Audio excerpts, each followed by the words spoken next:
Welcome to the Kingsford Flivver Flash. I'm Coach Van Dusen. This is Season 20, Episode 27, a Week 7 review and a playoff preview.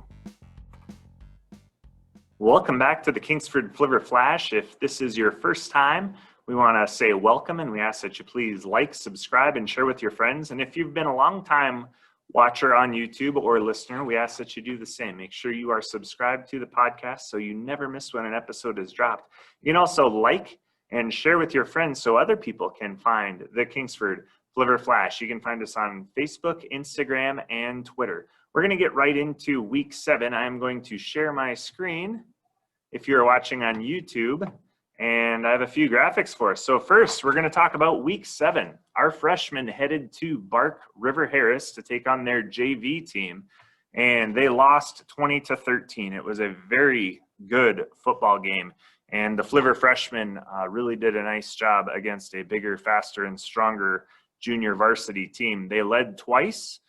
They led in the second quarter, and then they led again in the third quarter. With the last play, they went up 13-12, and then Bark River was able to get another score in the fourth quarter, handing them a loss. Now the JV Flivvers headed to Gladstone, and much like has been the story with the JVs this year, it was close for a quarter and a half, and then the JV Flivvers really took command of that football game and won 37-6. Now Gladstone Varsity headed to Kingsford as the number 1 seed in the UP and to take on the Flivvers. And the Flivvers came away with a win 30-28, and it was quite a football game. At halftime, the Flivvers led, and then at the fourth quarter, I believe Gladstone scored a touchdown, failed at the 2-point conversion, and then recovered the onside kick. And with a pass headed towards the end zone, it was intercepted by Kingsford's Nolan Lavarnway, and he was able to get up the sideline and get a few yards to secure the Flivver victory. But what a great football game all three programs had this week. And the junior varsity and the varsity came away with wins, with the freshmen taking one on the chin against Bark River Junior Varsity. So there is no Week 8 game. There is nothing in Week 8 for any of the teams for the Flivvers. So we're going to go right into the playoff picture after Week 7. Looking at Division 3, we have Marquette as the number 3 seed for Division 3, Region 1, District 1. And if the playoffs were to start tomorrow, Marquette would host Petoskey as the number 3 seed. So when we're looking at these playoff pictures, it's important that you look at the top 4, because they're going to end up hosting. Again, with the MSHAA rules saying everybody makes the playoffs this year, the top 4 in each district will host. So let's go to Division 4, where we see Escanaba, who has not played a football game yet this year. They ended up forfeiting the 1 game against Kingsford. Last week, they were supposed to play Iron Mountain for the first time in many, many years. But that game got canceled. So Escanaba has not played a football game yet this year. So they're sitting currently as the number 7 seed for Division 4, Region 1, District 1. If the playoffs started tomorrow, they would head to Ludington. However, Escanaba should have 2 football games under their belt this Friday and next Friday before they start the playoffs. If you're looking at the playoff points, if you're watching on YouTube, you can see Saginaw Arthur Hill is sitting at 0-4. They have 6 playoff points, so Escanaba could overtake them. So this may change up a little bit just based on playoff points.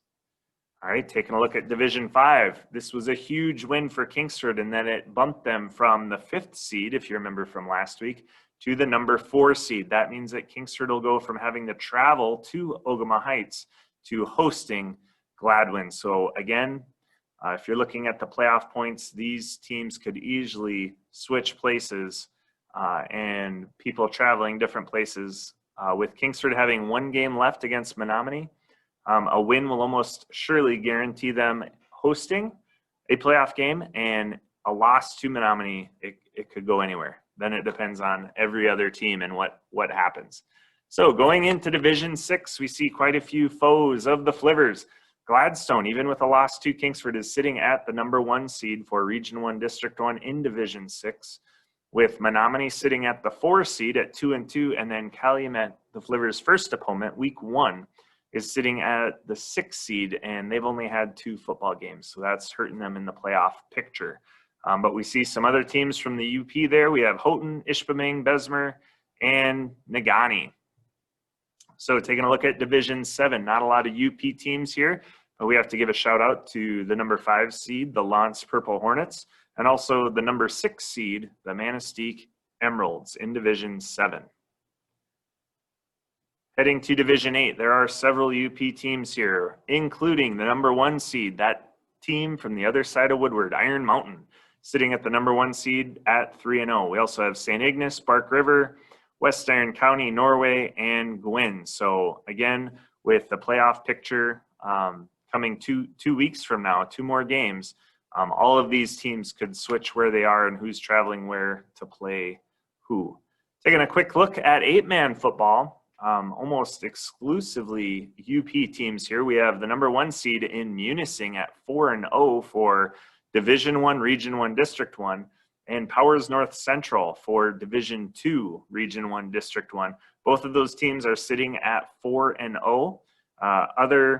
The number 2 seed for each is Pelston and Cedarville. The number 3 is Pickford and Rapid River. And the number 4 seed is Indian River, Indian Lake, and Crystal Falls Forest Park. So those 8 teams, if playoffs were to start tomorrow, would be hosting playoff games. So that's going to do it for the screen share. And we're coming back. So this week, Kingsford does not have a game. Next week, the varsity is supposed to play Menominee, and the junior varsity will be combining with the freshmen and taking on the Menominee JV. So again, this week there's no football game. Some of the players are having, we're giving the teams a day off here and there, lifting, watching film, recouping so that we can attack the last week of the season at full strength. So we ask that you like, share, and do all the things that are good on our Instagram, Facebook, and Twitter so that other people can know about the Kingsford Flivver Flash and experience all the great things that are happening around Kingsford Flivver football. Despite this pandemic, we're still plugging away and doing all of the things that we can for these players. So until next time, this is Coach Van Duzen. Invest in tomorrow by owning today.